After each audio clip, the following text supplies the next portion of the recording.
Amados irmãos de jornada, namastê. Gratidão pela presença de todos. A gente não é capaz de aquilatar ainda os benefícios que nós adquirimos ao vir uma casa como essa. E possivelmente só vamos percebê-la em toda a sua amplitude quando nós voltarmos ao plano espiritual, porque não temos sensibilidade para perceber o quanto somos beneficiados. Vinha aqui naquilo que convencionalmente conhecemos como um feriado, um momento que se destina ao lazer, tem um bônus especial, porque muito disso que consideramos lazer são conveniências do ego e que muito pouco tem a ver com as necessidades do espírito. E muitas vezes até em detrimento do espírito é que vivenciamos esse tipo de ideia de lazer. Nos planos elevados, para aqueles que leram o livro Nosso Lar, ou mesmo viram o filme, vê que os momentos tidos como vagos não são utilizados para interesses pessoais. Visa sempre um pouco mais de esclarecimento, um pouco mais de estudo e um pouco mais de serviço. Se bem lembrarmos do livro, o governador de Nosso Lar é profundamente respeitado e admirado, porque todos os momentos que ele tinha para se afastar das obrigações, para cuidar só de si, ele nunca utilizou. Assim como Veneranda, uma das ministras mais respeitadas da casa, também tem trabalho ininterrupto. Porque quando a gente consegue entender que vivenciar o que é necessário ao espírito suplanta qualquer tipo de lazer que a gente tenha no mundo, porque é um encontro real com felicidade sincera, com amor sincero e com a oportunidade de ir um pouco mais fundo na fonte da água da vida que o mestre disse que temos dentro da gente, a gente está aqui. Então há um bônus especial com certeza para aqueles que abriram mão, talvez até de vir mais cedo do lazer, da viagem que fez, a fim de estar aqui, para buscar aquilo que é do Espírito. Quero agradecer também a presença de vocês, porque apesar de eu ser a boca que fala, o resultado, aquilo que vai se manifestar pelas reflexões que eu trago, é resultado da união de todos nós. Cada um de nós aqui é um rico universo de valores inestimáveis. E no momento que nos congregamos em nome do Mestre, ancoramos na matéria, já que estamos encarnados, e nos tornamos canal poderosíssimo para que mais do que as nossas necessidades aqui venham ao mundo material. E ela vem através de nós e se espraia por várias dimensões da vida, umbral e o plano físico, onde há dores daqueles irmãos que, como nós há pouco tempo atrás, não entendíamos, não aceitávamos e resistíamos à própria natureza divina e o reino de Deus em nós, porque julgávamos que ceder à vontade divina resultaria em escravidão e em prisão, quando pelo contrário, ela nos liberta totalmente. Que o amor do Mestre, o amor do Pai, é dado sem nenhuma condição, ele é incondicional, e é claro que não nos limitaria, não nos prenderíamos, pelo contrário, daríamos a nós a liberdade. Então, gratidão pela presença, porque essa egrégora aqui vai ajudar esse irmão a ser o mais assertivo possível naquilo que esses irmãos orientadores que aqui estão agora pretendem trazer para todos nós como reflexão. Porque eu não tenho pretensão nenhuma de trazer um estudo, mas sim reflexões. E por isso eu sempre faço a ressalva: ao ouvir, por mais que para você seja verdade, vá confirmar. vai confirmar e discernir o quanto é verdade para você. E mais do que isso, olhe o contexto da sua vida e, agregando o teu valor, aplique-o. Porque não viemos copiar o Mestre Jesus, viemos nos assemelhar, porque viemos viver o amor e a verdade dele, mas cada um vai viver do seu modo, e assim seremos um campo riquíssimo de manifestação do mesmo amor, só que com variáveis diferentes. Quer ver um exemplo claro? Chico Xavier, Irmã Dulce, Frei Luiz, Luiz da Rocha Lima, Madre Teresa Calcutá, todos eles manifestaram o Cristo da forma deles, não manifestaram? Algum ofuscou o outro? Não, mas foi belo ver cada um e como manifestaram, né? Pois é, meus amados irmãos, todos vós vão cada vez mais manifestar o Cristo de sua forma particular, com o seu estilo, aquilo que você vem forjando durante a jornada, e você vai enriquecer todos aqueles que estarão assistindo a sua forma de viver o Cristo, como todos eles. E aí, onde 2 ou 3 estiverem reunidos em meu nome lá, estarei. Nunca ser tão real na terra, porque vamos chegar lá, todos, sem exceção. Como eu falei, não tenho pretensão de trazer um estudo, mas o estudo é importantíssimo, é sagrado, uma bênção. Mas eu noto um problema, uma dificuldade nesse meu tempo que eu tenho convivendo com espíritas e com outros espiritualistas de outros segmentos. A lei divina está gravada onde, segundo os espíritos? Na consciência do homem, né? O estudo em si dos livros tem a finalidade de, na verdade, fazer você folhear essas leis divinas em você.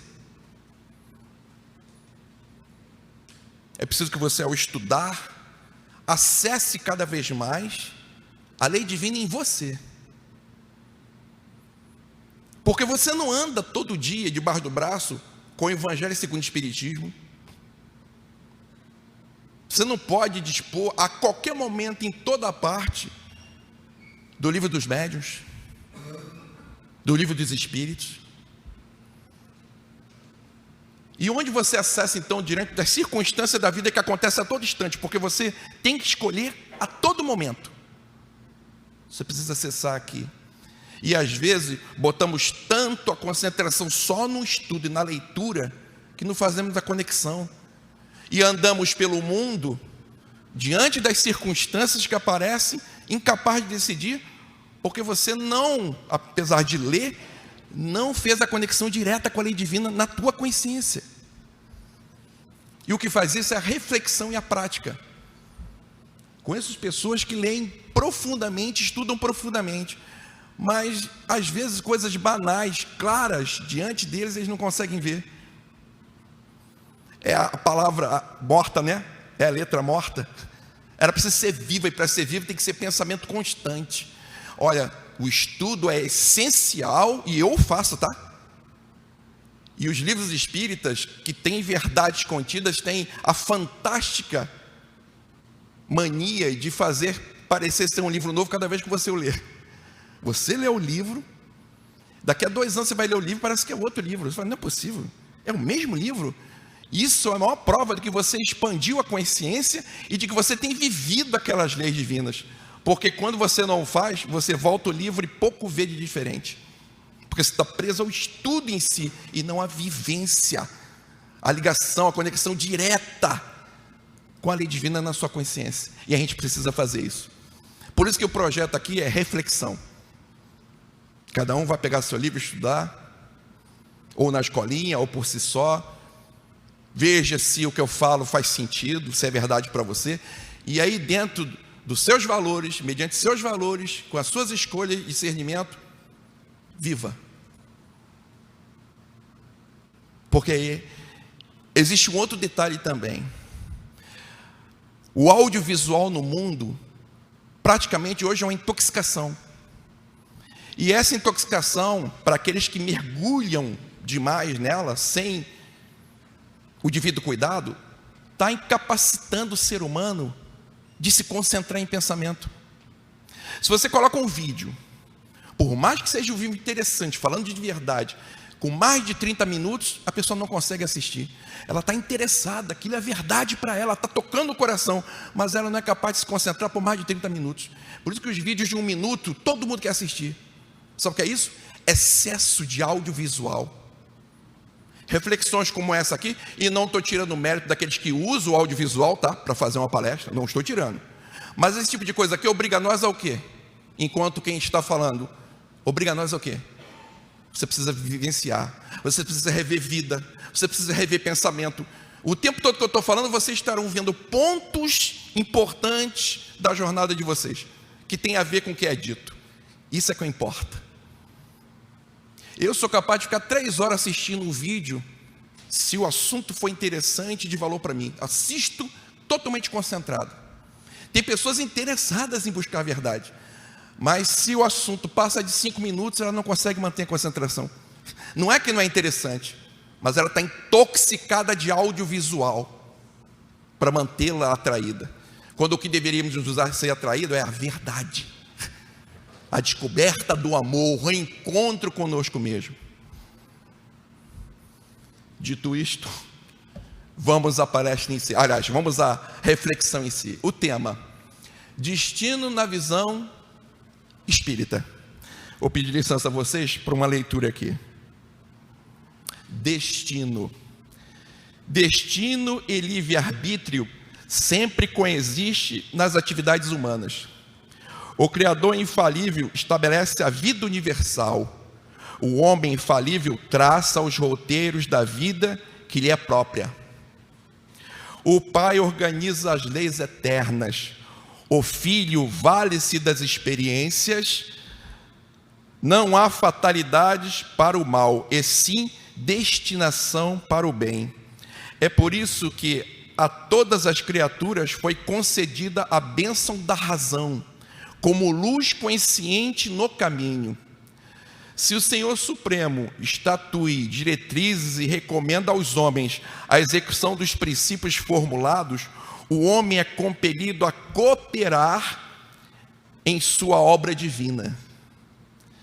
Da desobediência da alma aos supremos desígnios precedem as desarmonias no serviço universal. E quanto maior a expressão de entendimento do espírito rebelde, mais agravo da responsabilidade caracteriza a intervenção indébita do colaborador humano, que abusa da magnanimidade das leis divinas. Ou seja, quanto mais consciente você é da lei, mais rigidamente a tua consciência te cobra. O animal pode ser cobrado pelas leis divinas? Alguém aqui conhece o conceito de inimputável, que é um conceito jurídico? O que é inimputável? Você pega alguém que vive na floresta amazônica, digamos, que não tem contato com civilização nenhuma, e ao vir a civilização, no momento de surpresa ou confronto com um cidadão, ele mata o cidadão. Ele não pode ser julgado por homicídio. Ele é inimputável. Ele não conhece a lei. Ele não tem a mínima condição de entender as leis que nós civilizados temos, porque aquilo faz parte da cultura dele. Então ele é inimputável, incapaz de compreender. Vindo de uma cultura totalmente contrária, ele não pode ser julgado pelas leis que todos nós na civilização conhecemos. A lei divina também contempla isso. Os mais ignorantes têm uma relativa posição de inimputável. Relativa. Porque por mais que o ignorante ele cometa erro por ignorância, a lei divina não deixa de trazer o retorno necessário para que ele possa ter a experiência desagradável e rever posturas e atitudes.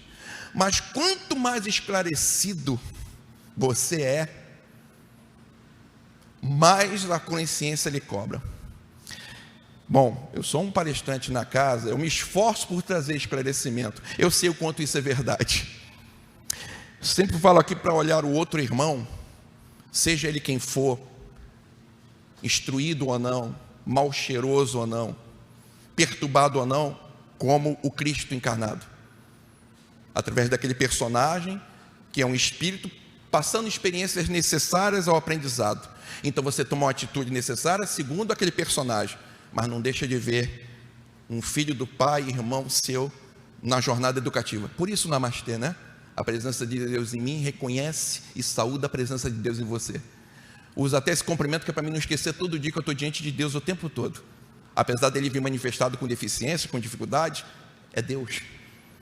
E eu preciso ter a razão para lidar com o personagem, mas o amor para ver o Cristo diante de mim. E aí uma vez minha esposa foi fazer um curso, e eu a levei. Chegando lá, era uma residência, e um rapaz muito perturbado começou a se acercar dela, e falava sem parar, e falando de política, e parecia muito nervoso. E aí eu cheguei para minha esposa e falei: olha, André, você fica cuidado com ele, parece um pouco agressivo. Minha esposa, que é médium, virou para mim e falou: Odilon, você não está vendo o que ele tem? Ele é um médium em desarmonia, Odilon. Nossa, aquilo foi um soco no estômago. Eu conheço médiums, eu vivo e lido com médiuns boa parte do meu tempo. Eu sei o quanto são sensíveis, eu sei o quanto se manifestam angústia e dificuldade, não porque são perturbados, mas porque lidam com os dois planos ao mesmo tempo, e com a sensibilidade que nós, que em termos da ostensividade mediúnica, não conhece. Nossa, aquilo foi um soco no estômago. Eu devia ter visto isso antes de ver naquela condição difícil. Para mim doeu muito mais do que para alguém que não conhece. Então a lei divina nos cobra dessa forma. Quanto mais você conhece, maior o critério de escolha, baseado no que você conhece do Evangelho do amor e verdade, não é que você tem que fazer, porque você é cobrado de uma forma muito mais rígida do que o ignorante. Que a alma encarnada, pois, compreenda o transcendentalismo das divinas concessões e desempenhe os deveres que lhe competem no caminho diário. Ninguém fugirá ao doloroso trabalho individual de recomposição dos elos quebrados na corrente da universal harmonia. Cada devedor será defrontado pela própria dívida, agora ou mais tarde. Atentos à realidade de que nem todas as sementes produzidas dentro de alguns dias ou de algumas semanas, se os minúsculos grãos de vida dos legumes oferecem resultado em alguns dias, plantas existem que só fornecem a multiplicação dos valores no curso de longos anos. Assim, nossos atos e compromissos, nem todos proporcionam efeitos em tempo breve. Daí a necessidade dos indivíduos e dos agrupamentos quanto à real observação da vigilância no círculo de si mesmo. O pai concede a bênção da oportunidade, mas ao filho encontra-se afeta a cooperação. Há, portanto, leis que regem a vida e, consequentemente, destinação de homens e coletividade a essa ou aquela tarefa, a esse ou aquele trabalho nas edificações das experiências humanas. Entretanto, nesse campo, permanece o homem colaborador de Deus, com a sua capacidade de execução e também de influenciação e interferência.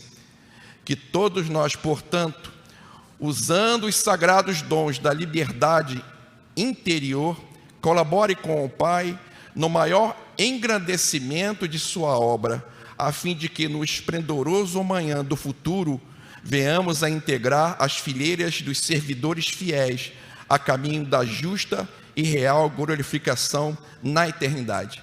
Texto de Emmanuel, mentor de Chico Xavier. Bom, meus irmãos, o destino, ele não é fixo. Nós escrevemos o nosso destino no passado, mas ele ainda continua sendo escrito agora. Há coisas previstas para acontecer, porque são necessidades que temos daquela experiência. Então elas estão previstas, estão no roteiro. Faz parte do teu roteiro, desse teu projeto encarnatório. E tem a ver com os equívocos do passado e também com os acertos. Mas as variáveis são imensas nesse meio. Porque não depende só de você, realmente. Depende daqueles que estão ligados a você no passado e que agora estão ligados a você na formação de uma família, no círculo dos amigos, naqueles que trabalham com você. As variáveis são imensas, apesar do maior peso ser a sua conduta. Então o roteiro existe. Agora, como você vai passar por aquele ponto, depende de como você está agindo agora, como você está atuando agora. Coisas negativas podem ser atenuadas ou suspensas, porque a expiação tem como finalidade nos educar. Se você se antecipa fazendo modificações em você antes de que aquela experiência chegue, não há necessidade de você passar por ela. E talvez você nem passe por ela ou passe por ela de forma atenuada. Agora existe também a possibilidade de você encontrar aquilo que está no teu roteiro, mais agravado ainda. Digamos que alguém muito caridoso, muito piedoso, realmente, tá? Não é aparente não. Esteja agora com câncer. Aí você fala assim, meu Deus, mas ele estava trabalhando por amor, servindo ao outro, e vai desencarnar dessa forma? Possivelmente, meus irmãos, apesar de a gente não perceber, há atenuante no que ele está passando. É grande a chance daquilo ter sido programado de forma muito pior, e aquilo está acontecendo de forma atenuada. Só que a gente, olhando só aqui, do lado de cá, não percebemos isso. E talvez aquele momento, aquela forma, não tenha nada a ver com reparação do passado, mas provação. Morrer com a certeza de que você vai continuar vivo. Morrer dando exemplo, como Emmanuel pede para Chico fazer no avião, morra com educação, para não afligir os demais. O doutor Paulo Frutuoso conta-nos uma história linda sobre isso. Uma mulher com metástase óssea, por causa do câncer, vem à casa passar por uma cirurgia espiritual, e os espíritos, enquanto cuidam dela, falam o tempo todo, wonderful, porque é o Frederic mais um espírito que não é visto, ele só está manifestado com as cordas vocais, para poder falar, né, voz direta, e os dois falam, wonderful, wonderful. E o doutor Paulo Frutuoso, meu Deus, o que há de maravilhoso em alguém morrendo com metástase óssea? E os dois, wonderful, wonderful. E ele já tinha aprendido a nem pensar, nem questionar durante o trabalho, porque ele interferia com os pensamentos. Mais tarde ele pergunta a Frederic, e Frederic fala, fantástico a forma digna, serena, com que ela aceitava o que estava passando. Não estava revoltada, não culpava ninguém, e aceitava tudo com resignação. Ela chegou do outro lado muito diferente. Se aquilo não foi uma aprovação para ela, mas uma redenção, nossa, ela deu um salto de uma encarnação para outra, pela forma com que ela aceitou a prova ou a oferta de redenção daquela forma. E os espíritos não estavam olhando a aparência não, tá? Frederic e os outros médicos estavam vendo o que se passava no íntimo daquele espírito ali, encarnado, no coração e nos pensamentos. Não era o que ela aparentava externamente, não. E eles falavam, wonderful, wonderful. Todos sabem aqui o que vão passar daqui a alguns dias, ou amanhã, aqui? O que está previsto no roteiro de suas jornadas? Bom, não sabemos o que está à frente, mas tenho certeza que a gente pode atenuar. O que estamos fazendo para atenuar o que temos pelo caminho? O que é que salva segundo Kardec? Sem a caridade não há salvação. Ele cunhou essa frase quando o padre que discutia com ele virou para ele e falou, fora da igreja não tem salvação. Ele falou, não, fora da caridade não há salvação. E alguém sabe o que é caridade? Exatamente como Cristo vê e como ele entendia caridade. A caridade implica em 3 coisas, tá? Benevolência para com todos, indulgência para com os erros deles e perdoar sempre. É preciso esses 3 elementos para que haja caridade. O quanto estamos fazendo agora está atenuando o que temos à frente. Vou contar uma historinha para ilustrar. As historinhas são fantásticas, a gente guarda muito mais história. Tenho certeza que vocês vão lembrar mais da história do que o que eu li aqui. As histórias, a música gravam na gente com muito mais facilidade a moral da história, a ideia. Então, é uma história indiana. 2 rapazes, caçadores, jovens, se embrenharam na floresta. E, depois de muito caminharem, inclusive chegando à noite, perderam-se na floresta. Ao chegarem numa clareira, viram uma pequena luz e resolveram pedir pousada. Bateram a porta, e na Índia, né, como a maior parte do Oriente, receber em sua casa aquele que pede abrigo é uma regra de honra, de respeito ao próximo. E você dá pousada, dá alimento enquanto a precisa. Ao bater na porta, atendeu a eles um velhinho. Este velhinho era conhecido em sua aldeia há muito tempo. Era um vidente famosíssimo, poderosíssimo, que dificilmente falhava, mas que teve a vida tão infortunada e tão perturbada por todos aqueles que queriam saber do futuro, do destino, que ele foi fugindo, se embrenhou na floresta a ponto de ninguém nunca mais encontrá-lo. Eles reconheceram, apesar de não tê-lo conhecido porque eram criança, mas o reconheceram pelo que falavam dele, quem era, como ele era. É claro que esse senhor os abrigou. Estando na casa, conversaram à noite. Esse não é o vidente tão famoso de nossa aldeia, que todos falavam? Olha que oportunidade, vamos perguntar do nosso futuro, do nosso destino. Aí o outro: não vou fazer isso, a gente não veio aqui para isso, a gente tem que agradecer a oportunidade de ter o abrigo. Pô, mas o acaso não existe. Será que a gente vem aqui só por causa do abrigo? Será que a gente se perdeu por perder? Ou estamos aqui realmente para saber um pouco do que temos à frente? E aí pela manhã, ao se despedir, foram até o vidente e falou: Senhor, sabemos que o Senhor é o vidente que há muito tempo saiu de nossa aldeia, e a gente acredita que não há um acaso. O Senhor poderia dizer para a gente o que nós temos à frente na nossa jornada, como destino? Ele falou: meus filhos, o destino não é assim. O destino tem muitas variáveis, muitas coisas ao mesmo tempo. Nascendo escrito agora, mais jovens, né? Imediatista. Não estavam interessados nessas explicações muito detalhadas. Queria que o vidente falasse. E o vidente então resolveu ser bem cru a todos eles. Bom, se vocês insistem, você está destinado a morrer daqui a 1 ano, e você se tornar rei. Foi um impacto para os dois. Silenciaram, se agradeceram e se embrenharam na floresta para voltar à aldeia. E vieram já pensando no assunto. Um já começou a ver a família, tudo que ama, tudo que gosta, e que teria 1 ano para usufruir.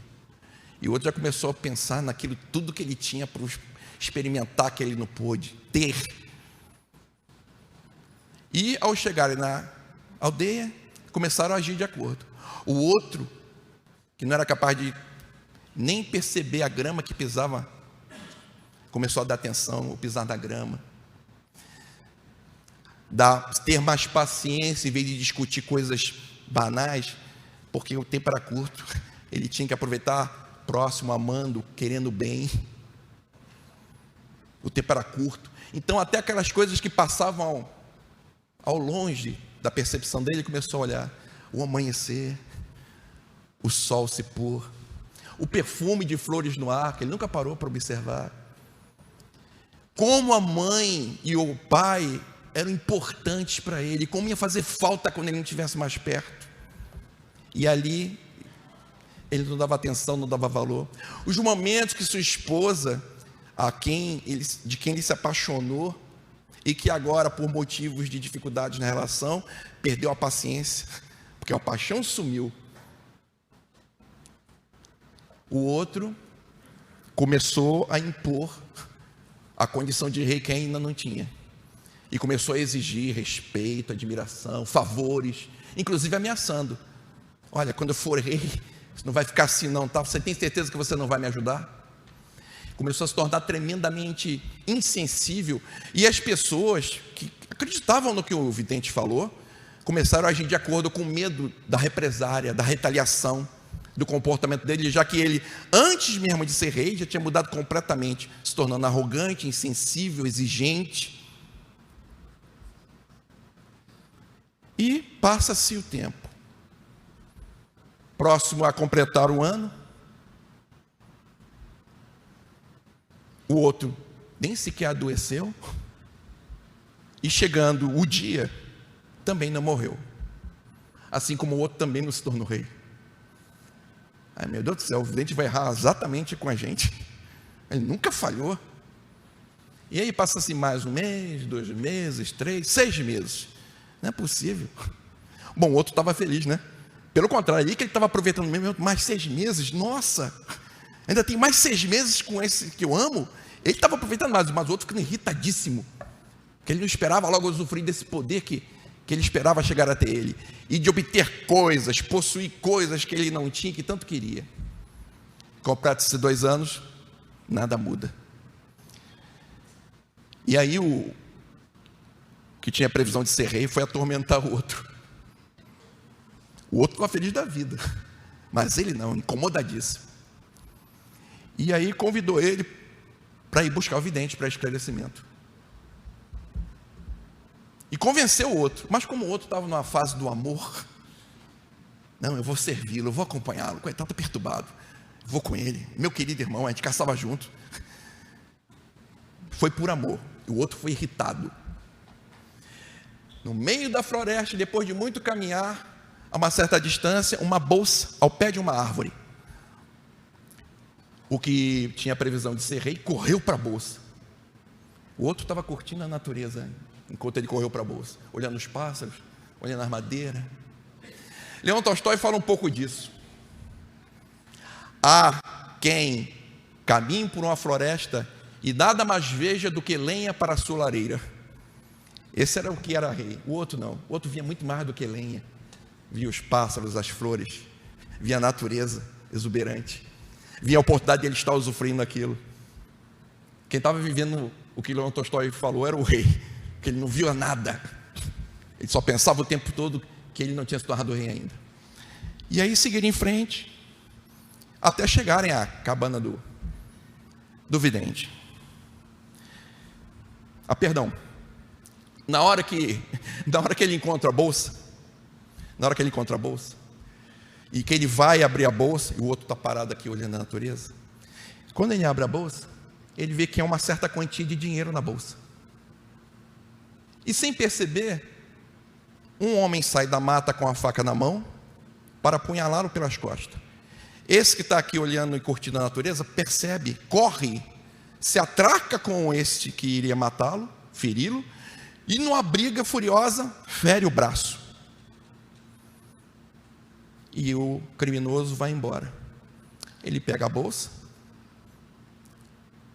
e faz uma atadura com um pouco dos panos, tecidos que eles têm, e continuam, já que eles estão mais perto da cabana do que voltar para a aldeia.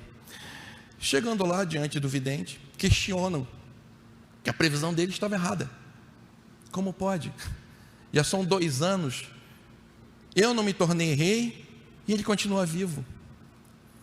O vidente falou claramente: você tinha um karma realmente bom, a ponto de se tornar rei, mas em virtude de sua arrogância, de suas exigências, em virtude de você estar impondo aos outros regras e buscar benefícios que não tinha direito, teu karma bom todo se foi.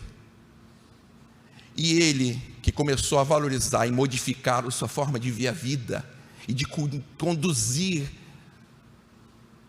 o seu comportamento diante dos outros, amando, perdoando, sendo mais tolerante, mais paciente.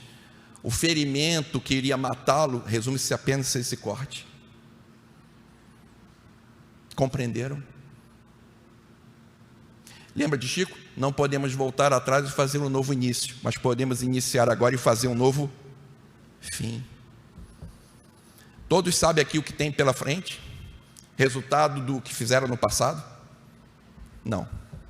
Mas uma coisa todos nós podemos: atenuar aquilo que está à nossa frente e que não pode ser mudado, mas que tem que ser passado. E se a gente se empenhar na caridade, que são esses 3 elementos que eu falei, de forma muito intensa, talvez seja até suspensa, e você não passe por isso. Bom, vou usar também Emmanuel para falar dessa condição na lei divina. Preste atenção nisso. Remuneração espiritual está no livro Perante Jesus, Emmanuel através de Chico Xavier. Quando o trabalhador, no entanto, quando o trabalho, no entanto, se transforma em prazer de servir, surge o ponto mais importante da remuneração espiritual. Toda vez que a justiça divina nos procura no endereço exato para a execução da sentença que nos lavramos contra nós mesmos, segundo as leis de causa e efeito, se nos encontra em serviço ao próximo, manda a divina misericórdia que a execução seja suspensa por tempo indeterminado. E quando ocorre em momento oportuno o nosso contato indispensável com os mecanismos da justiça terrena, eis que a influência de todos aqueles a quem, porventura, tenhamos prestado algum benefício, aparece em nosso auxílio, já que semelhantes companheiros se converteram espontaneamente em advogados naturais de nossa causa, amenizando as penalidades a que estejamos em curso ou suprimindo-as de todo. Se já tivermos resgatado em amor aquilo que devíamos em provação ou sofrimento, para retificação e tranquilidade em nós mesmos. É lei divina. Eu posso dizer que eu experienciei isso. Eu vim a casa por uma questão de obsessão. Por uma questão de obsessão. Espíritos obsediadores juntaram-se para acabar com essa minha família. Assim como está no livro Libertação. Para falar a verdade, foi lendo o livro Libertação que eu entendi o que estava acontecendo com a minha família. Uma filha ia acabar suicida, minha esposa louca, a outra que já tinha problemas com certeza de outra encarnação comigo, essa não ia querer nunca mais me ver, e eles teriam conseguido o que queriam. É claro que não fizeram conosco isso porque somos inocentes. São irmãos magoados do passado e que pela lei divina tinham acesso a nós para imporem a nós talvez o mesmo que fizemos com eles com suas famílias. E aí, em meio a esse processo obsessivo, eu que sempre tive uma saúde muito boa, comecei a ter refluxo durante a noite. Toda noite eu tinha refluxo, 3, 4 horas da manhã, e acordava quase asfixiado, porque o refluxo vinha, a glote fechava, eu levantava da cama e demorava muito a conseguir respirar. Eu estava ficando com medo de dormir. Medo de dormir. E minha esposa uma vez falou assim: Odilon, toda vez que você sai da cama, tem um montão de espírito agarrado no teu pescoço, te asfixiando, te apertando o pescoço. Bom, eu não estava passando por isso ao acaso, né? Eles não tinham acesso, podiam fazer isso comigo agora, por nada. Tem alguma coisa lá atrás na minha história. Vinha lá de Frei Luís, tratamos todo esse processo, graças a Deus estamos muito melhor do que antes.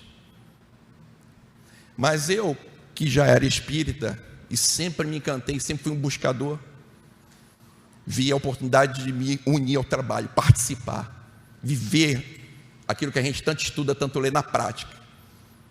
A caridade, lidar com o sofredor, amando, servindo, sem querer receber nada em troca, a não ser a alegria de vê-lo bem. E depois de 10 anos, então, nesse trabalho na casa, na sala 11, chegou o convite. E em 2020, em dezembro de 2020, dia 18, eu fui internado asfixiando. Eu fui levado porque eu não conseguia respirar. Chegando lá, eu não fui entubado, mas colocaram um catéter no meu nariz, e sem aquele catéter, eu não sobreviveria, porque eu não conseguia ficar sentado na cama sem o catéter. Qualquer movimento me sufocava.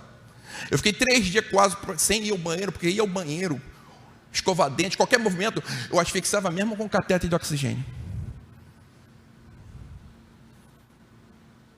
E aí, dia 24 de dezembro, depois de 7 dias nessa condição, eu tive alta.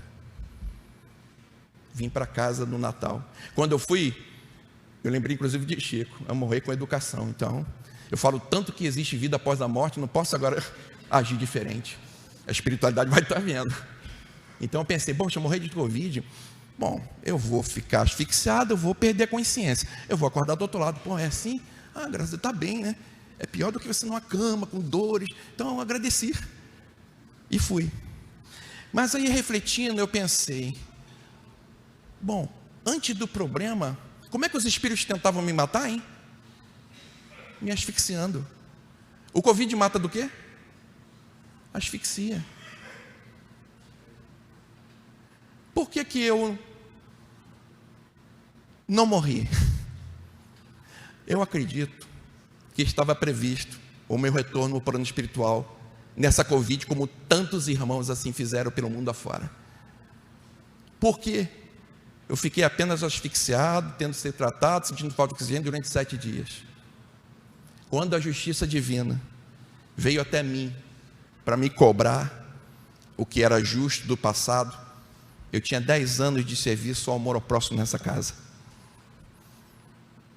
Então aquilo que era para ser o retorno ao plano espiritual foi atenuado. Só aquela experiência desagradável de ter falta de ar. Sou grato. Estou na prorrogação. Mas sei que pode ser que haja muito mais outras coisas no caminho. Só há um jeito: amar e servir, para ser merecedor de que o que esteja pela frente seja atenuado ou suspenso. Todos nós temos essa oportunidade. Fora da caridade não há salvação. Estamos construindo o destino o tempo todo. São escolhas, a todo momento você escolhe. O tempo todo. Faça as escolhas segundo as leis divinas em sua consciência. E aí o destino será, por mais que você tenha coisas a passar de resgate, atenuados. E talvez você nem perceba porque serão suspensos. Meus amados, queridos irmãos, gratidão pela oportunidade de estar aqui. Gratidão por usufruir da egrégora que vocês vieram construir junto com todos nós. Que essas bênçãos possam transbordar e se estender para além dos muros do lar de Frei Luís, a todo recanto onde existe um irmão sofredor, ignorante, como nós no passado, que não entende, mas necessita, assim como ainda somos necessitados. Namastê.